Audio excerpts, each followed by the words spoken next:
Hello and welcome to EGA Channels. Today we are excited to host the legendary Francis Ngannou. He is the chairperson of PFL Africa, which is making its debut here in Rwanda for the first time. And he's also the inaugural PFL Super Fights heavyweight champion. Francis, it's an honor to have you here today. Thank you. It's a pleasure to be here. Is it your first time in Kigali? Yes. What is the first impression? Well, I'm amazed for what I have seen so far. Um, as far as infrastructure and also the organization surrounding the excitement about the event itself, the PFL Africa, which is the third event of PFL Africa taking place in Rwanda, and then it's very impressive. And Yeah. the arena itself is quite impressive as a very modern, and we're excited about it. You played a role in bringing PFL Africa to Rwanda for the first time. What made it possible? Um, the reason why he was possible and even easier to bring PFL Africa in Rwanda, unlike other country in Africa, which we are still working, put it all the effort together to bring PFL Africa there.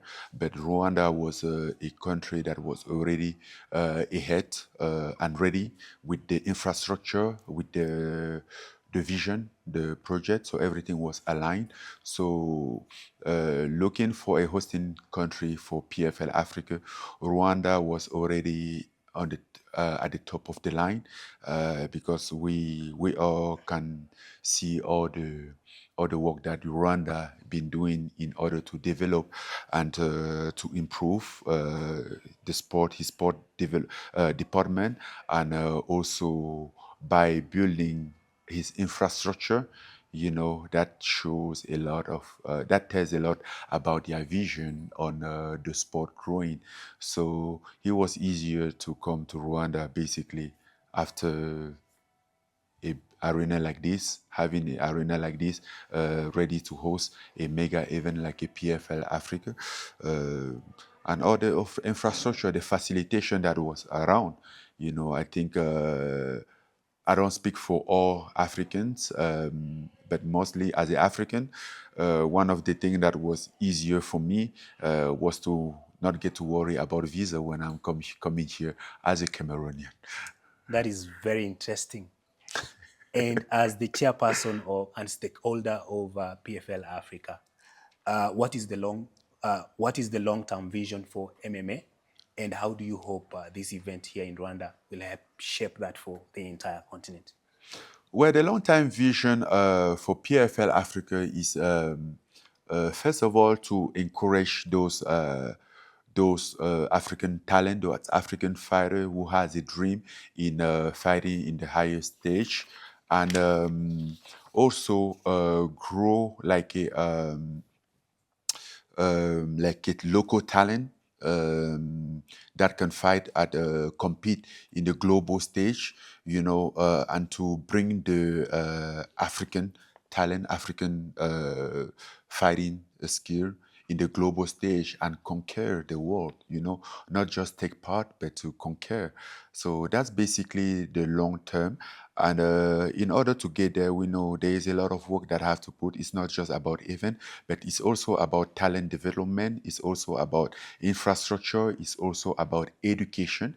It's also about supporting those fighters that have doesn't have the same chance, that don't have the same chance at the fighters in other places. So we understand that we have a biggest challenge as African to be at the global stage, and that's where I think I have a big play because I understand both. I understand this different, and I can contribute to support this, to build this, and also to encourage this fighter because at the end of the day, I'm still a fighter. I always view myself as a fighter, and I try to do what is best for fighters. You are an accomplished fighter yourself, both MMA and also boxing. Growing up in Cameroon and your early years, what is one memory that still shapes how you think about life and struggle considering that there are rising stars who are looking up to you and they want to get to the levels where you have reached? Well, one memory, I would not say there's, I won't say there's a particular memory. I say it's a event of accumulation of events. Is the accumulation of event or memory that no one in particular will stand out as far as I can think about it. Or, but you know, the the only thing that have always been my drive, my motivation was in order for me to like claim the recognition, to like prove that I can do it. Doesn't matter where I came from, you know, and that regardless of where how back you start, it's never too late, you know, to win a race.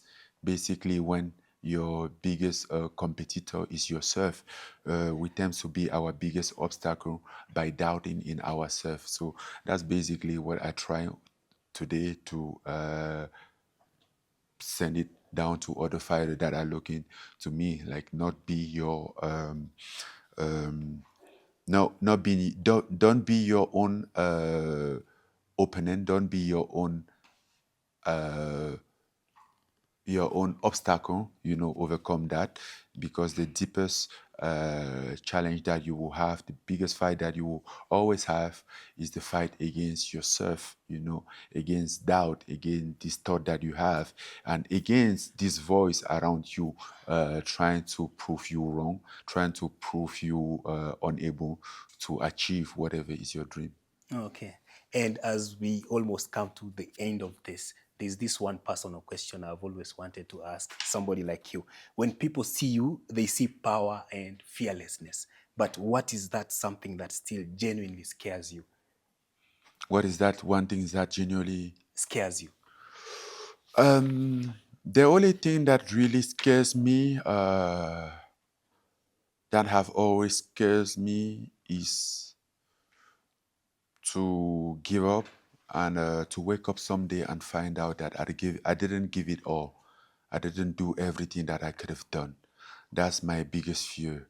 So, and that's why I always do whatever it takes in order to reach whatever is my goal.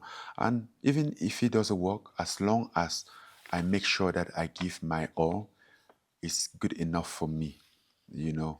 So that's my biggest fear, to not give it all.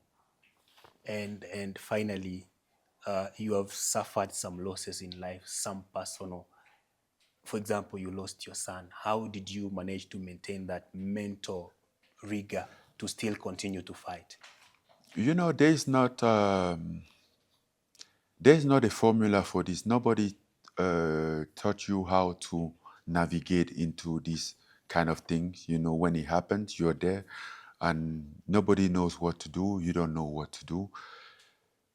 I think you just have to take it one day at a time, you know, facing, and again, trying to make a purpose of it, trying to make a goal, you know, trying to make make whatever you can do, you know, even to, I don't know, to honor the memories of those. But I think at the end of the day, it's about time and your genuine effort to do everything that you can do to honor the memory of And those. the very last, if you weren't a fighter today, what would you be? If I wasn't a fighter today, what would I have been? I don't know, maybe an architect or a lawyer, one or another. I don't know. I